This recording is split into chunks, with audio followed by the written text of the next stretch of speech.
तो देखिए, हम आपको बता रहे थे कि सबकी जीत सबकी हार, और क्या कहता है ये परिणाम, ये सवाल जो है जहन में अब उठता हुआ नजर आ रहा है। हमारे सहयोगी मनोज भी हमारे साथ जुड़े हुए हैं, खास चर्चा कर लेते हैं मनोज से। मनोज, देखिए तमाम सवाल जो है अब उठना लाजिम हो गया है, क्योंकि झारखंड में एसटी सीटों पर इंडिया अलायंस का कब्जा देखा गया। बीजेपी को एसटी सीटों पर तगड़ा झटका लगा है। आदिवासियों को साधने में एक तरह से हम कह सकते हैं कि बीजेपी जो है वो नाकाम नजर आ रही है। विधानसभा चुनाव पर इसका क्या असर पड़ेगा मनोज, जरा बताएं दर्शकों को आप।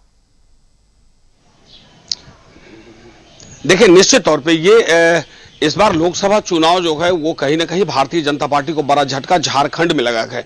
हालांकि पूरे देश की बात करें तो देश में भी भारतीय जनता पार्टी भले ही कुछ राज्यों में अपनी बढ़त बढ़ा दी, जहां पर खाता नहीं खुला था खाता खोली, लेकिन जिस राज्यों में लगातार भारतीय जनता पार्टी लीड कर रही थी वहां पर पीछे गई है।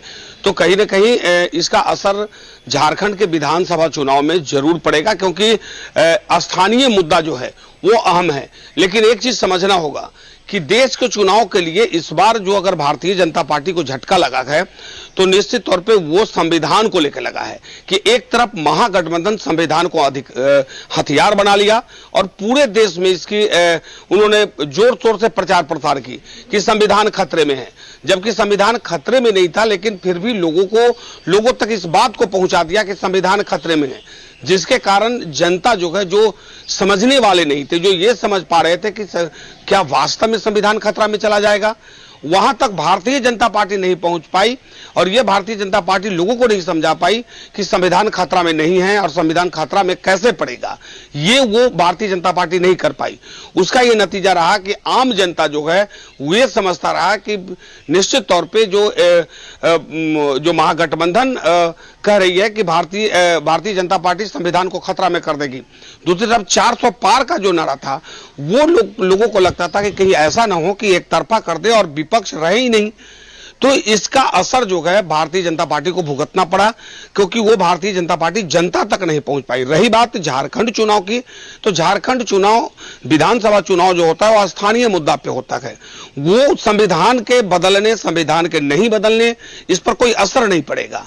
यह स्थानीय मुद्दा होगा कि आपने क्या विकास किया, आपके नेता ने इस राज्य में अब तक 5 सालों में क्या किया, वो उस मुद्दे पर चर्चा होगी। उस मुद्दे पर जनता तक लोगों तक राजनीतिक पार्टी पहुंचेंगे।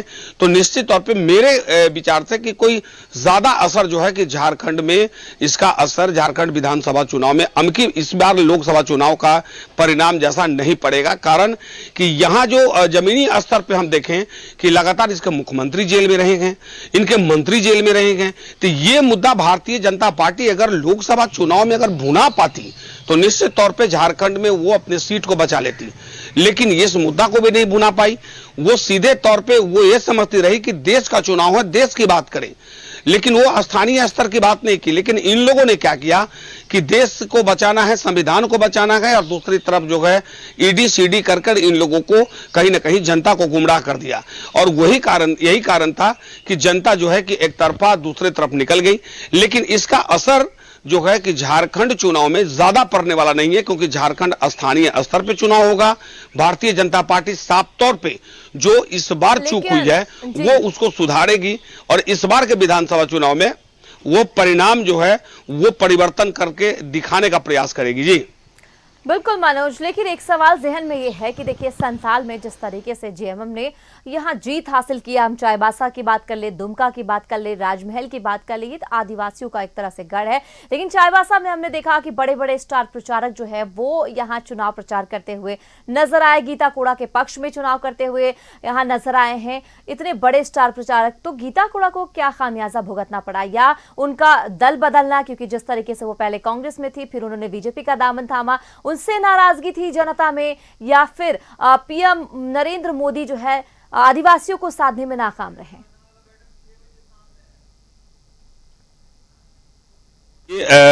जब सिंहभूम सीट की बात करें तो सिंहभूम सीट पर गीता कोरा जो है, हालांकि इस बार अब वोटिंग देखेंगे तो उस इलाके में वोट हुआ है जहां पर आज तक भारतीय जनता पार्टी को वोट नहीं पड़ता था। तो वहां अपने आप में जो है कि बीजेपी कहीं ना कहीं खड़ा कर ली है, लेकिन अब रह गई कि पूरे परसेंटेज की बात में वो हार गई, बहुत पीछे रह गई। लेकिन एक सरायकेला एक ऐसा विधानसभा क्षेत्र है जहां वो 20,000 से लीड की थी, लेकिन अमूमन पूरे अगर कंस्टिट्यूएंसी के देखें तो पूरे कंस्टिट्यूएंसी में वो पीछे चल रही थी।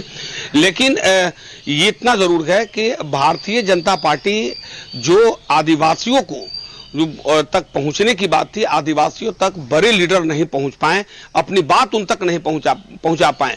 हमने पहले भी कहा कि जो संविधान खतरे में है, संविधान खतरे में, ये कह कर लोगों को, जो युवा हैं, युवाओं तक महागठबंधन जो है वो पहुंचकर लगातार लोगों को कहते रहा। झारखंड मुक्ति मोर्चा पहली बार हमने ऐसा देखा कि बूथ स्तरीय कार्यकर्ता की मीटिंग पहली बार माफ करेंगे झारखंड मुक्ति मोर्चा ने किया, जबकि ये भारतीय जनता पार्टी का ट्रेंड था। तो आप समझिए बूथ तक पहुंचने का मतलब है कि आप लोगों को ये बता रहे थे कि संविधान खतरे में है, संविधान बचा लो, नहीं तो हम लोग। बहरहाल मनोज देखिए जो भी है, लेकिन आदिवासियों को साधने में बीजेपी जो है वो पूरी तरह से नाकाम होती हुई जरूर नजर आ रही है। विधानसभा चुनाव भी है, अब विधानसभा चुनाव पर इसका क्या असर पड़ेगा ये भी देखने वाली बात होगी। मनोज, तमाम जानकारियों के लिए बहुत बहुत शुक्रिया, आगे भी आपसे जानकारी हासिल करती रहूंगी।